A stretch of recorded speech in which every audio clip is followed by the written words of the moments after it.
early morning mist. In a quiet bamboo forest, a fluffy panda slowly wakes up, stretching and yawning. Two chirpy birds flutter around, greeting the panda like old friends. The panda starts rolling around playfully. One blue bird lands on its head.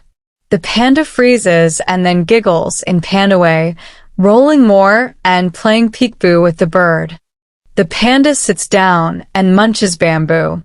As it eats, it looks up to watch birds soaring gracefully across the sky. The panda sighs, curious, admiring.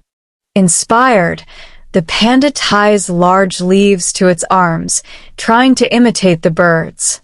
It runs, flaps, jumps, and lands in a funny fall. Birds chirp in laughter. Panda laughs too. Panda and one of the birds reach a high cliff.